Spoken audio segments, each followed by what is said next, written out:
So now that you've had a chance to discuss the Valve case and report out from some of your discussion in your group breakouts, I think I would give you a little bit of background on what happened next. So I asked you in your worksheet to talk about what your opinion in your group was about whether Valve should in fact move into developing hardware. And so, we know from the case that they were facing a strategic and competitive challenge.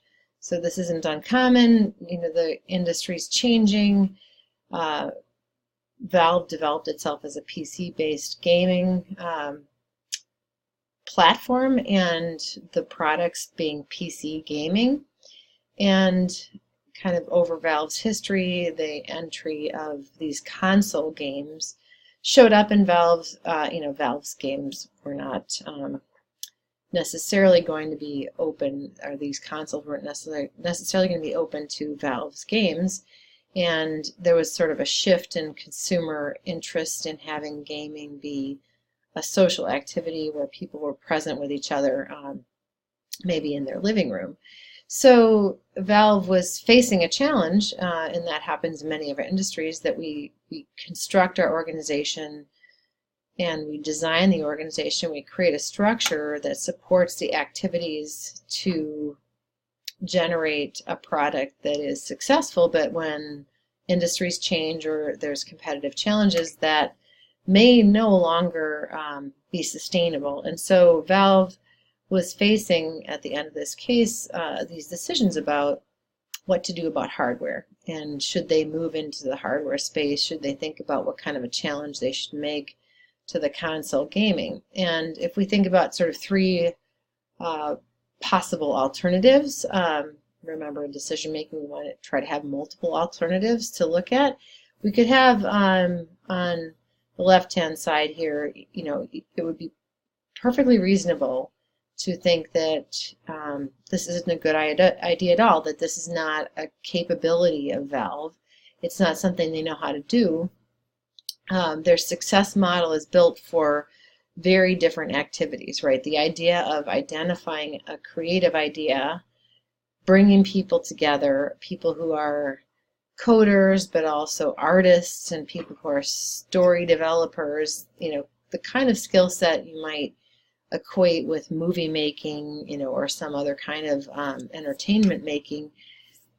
That's not the success model that necessarily works for hardware.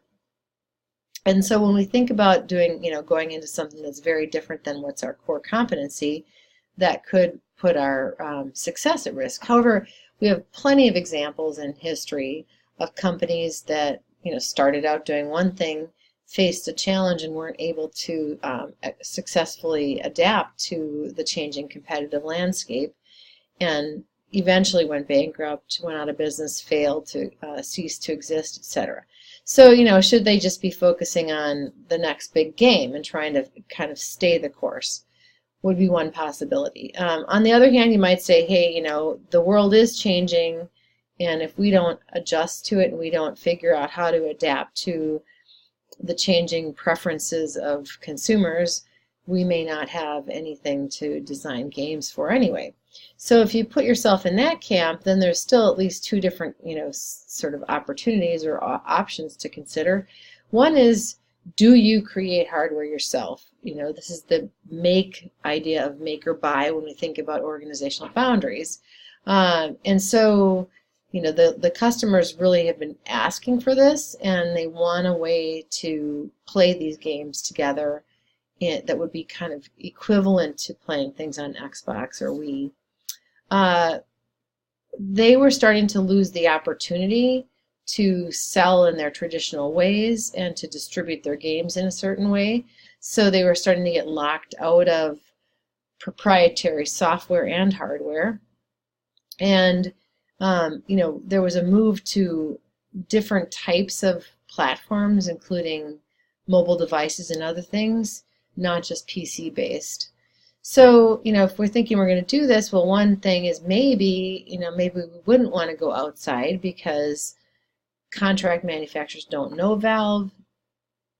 they don't think of Valve as a hardware company. So would they be willing to partner with Valve? And maybe they're not going to necessarily get the best available options. So that might say we can do this better internally. On the other hand, we might want to think about, okay, we see this need to go into hardware. It's not our capability. The way we design ourselves and structure our organization is not at all designed to support what it takes to produce hardware. So going back to the activities that Valve needed to engage in, the problems they needed to solve, the things that are required to create innovative, creative products like games are very different than the kinds of things required to create hardware. And we can think about it even as somewhat of a, kind of an innovation versus efficiency argument, that hardware is more of a low margin commodity business and might be very difficult because Valve may not have the type of structure to keep things efficient or keep controls. And so I asked you to think about Gould and Campbell, and these are a couple good illustrations, right? One is the market advantage. Right now it seems like Valve's structure is maybe limiting its market advantage. It was very successful to support these high quality, high demand games, but it may not be as successful if they can't figure out how to address the competitive challenge of the console game business. Another example might be the difficult links test, right? The kind of links you're going to need to engage in creating games, using movable desks, using dynamic networks of people who self-organize. That may not work at all when we think about what needs to happen and the type of engineers or designers who might need to be employed to work in hardware, and the type of need for quality control and efficiency may not be easily deliverable in that very fluid organic structure. So they don't really have the internal competencies, right? So that might lead you to say it's far better for us to contract out for this because we don't really have the capabilities and our structure isn't really designed to support this. And honestly, if we don't really want to change our structure because it might harm the creative game development side of things. So that might be a really valid reason to think about going outside to contract. So what did they do? Let's take a look out here. Well, they decided to build the hardware internally, and in 2012 their first attempt at this was to hire a person named Jerry Ellsworth, who was quite notorious, shall we say, for being this brilliant designer of hardware, and had built this so-called console on a joystick. So they went out and they found someone. They said, let's recruit someone who's a brilliant designer. And they actually kind of went to a world of people who were very good at hacking hardware, thinking that sort of matched the mentality of their cobble culture, and that we need to kind of, if we're going to go into hardware, we need to find the kind of people who will fit. So that seems very reasonable, right? If we're going to do this, we can't necessarily go out and find a traditional product development organization person and stick them into this Valve move your desk culture. So we need sort of these underground hacker types, and that's what they felt they found when they hired Jerry in 2012.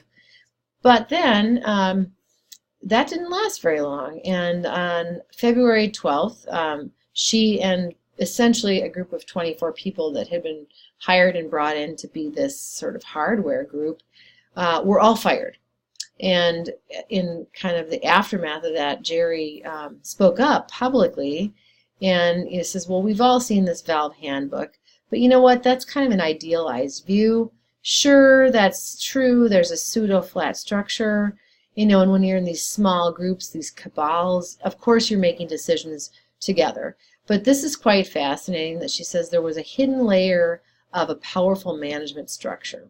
And so what I'd say is this is back to our network material and our power and politics. there is not an absence of structure in any organization. It's just coming from different methods versus these formally crafted chains of command. And in fact, there were people there who were guiding things and, of course, were the decision makers. And this can come from a lot of things, including your tenure in the organization, whether your cabal is building the most powerful games, etc. But this is even more interesting. She talks about the powerful kids and that things felt a lot like being in high school. So if anyone had any struggles already thinking about what it might be like to work in Valve, and if they felt uncomfortable about this might sort of reinforce that quite a bit. And she said that the hardware team caused this weird paranoia. And I think you can think about this as they're almost like a virus that's come into this company because they need to think differently and they need to organize themselves differently than what the traditional way that Valve did things was. And that created suspicion in the traditional organization.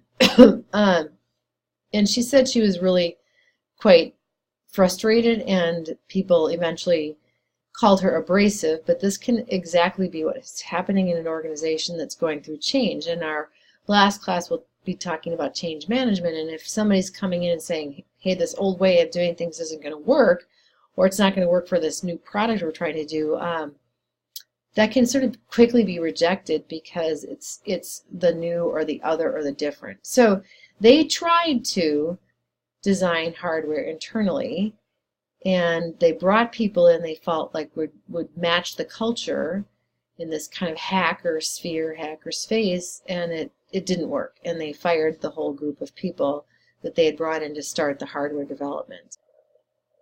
So then what happens next? Well, they made a decision to launch an entirely new operating system, Steam OS. They kind of tacked with a sailboat and moved in a slightly different direction, decided to make that all completely free and to give free licenses to original equipment manufacturers that would run on any machine. So, here's one sidestep is to say we're not going to make our own machines that are only running our games and our software and our operating system. We're going to open this up now and hope that other manufacturers will pick this up and start both developing games for and allowing the use of this operating system and our games on their consoles.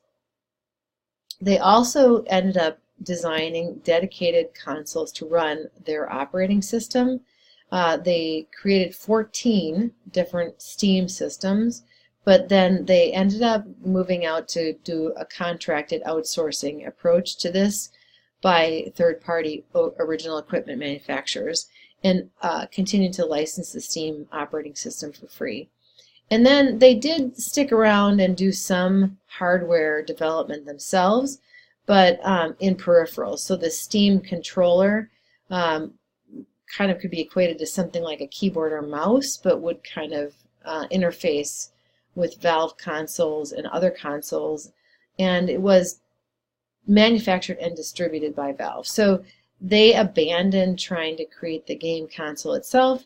They opened up their operating system to try to preserve and save their markets, and they ended up contracting with outside suppliers and concentrating what effort they did on any kind of hardware or devices on peripherals.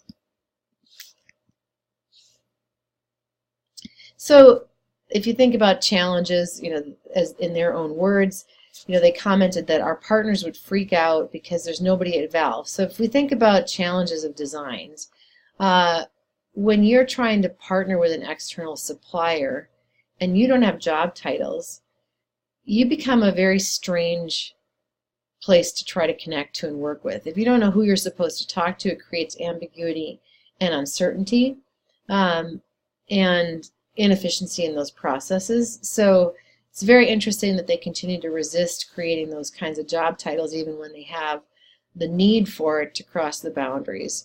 They say, to outsiders it can seem like there's no accountability or no structure, but of course internally employees know their structure.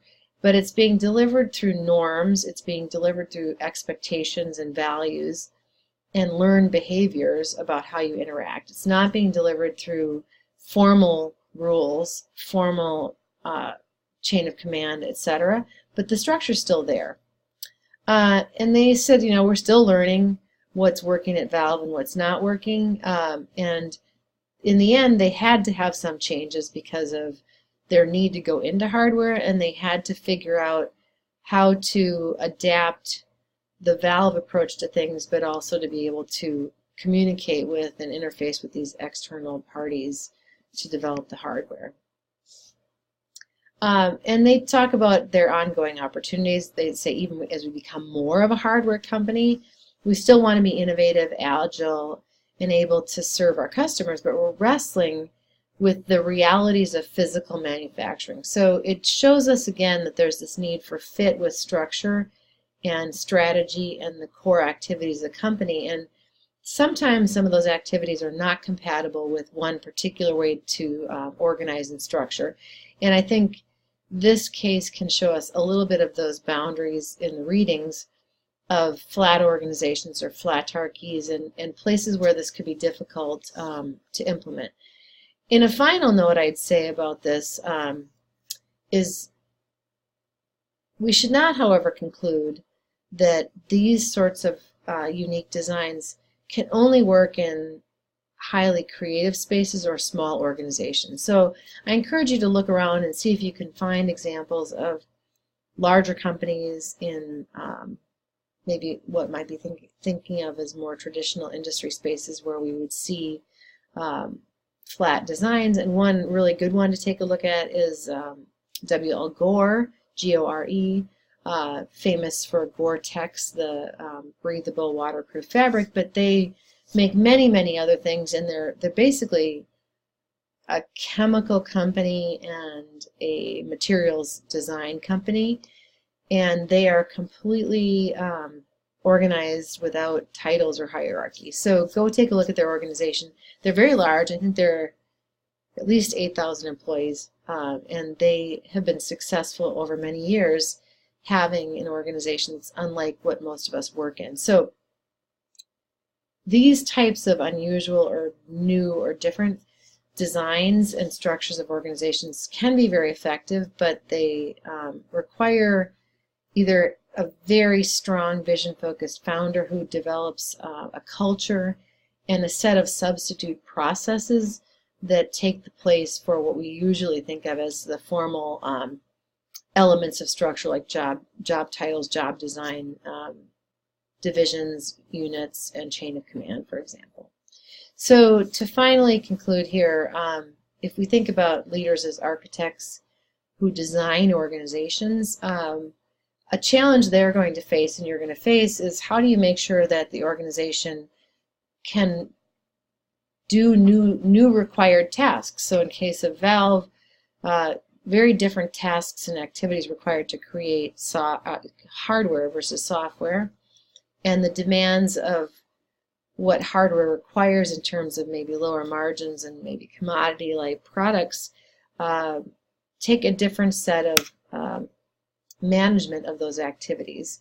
And we have to think about how does that whole design fit together. So in the Gould and Campbell world, these tests of design and tests of structure will fail if trying to address one aspect of our market challenge, in this case hardware, could harm or damage another part of what we're trying to do in terms of a market advantage.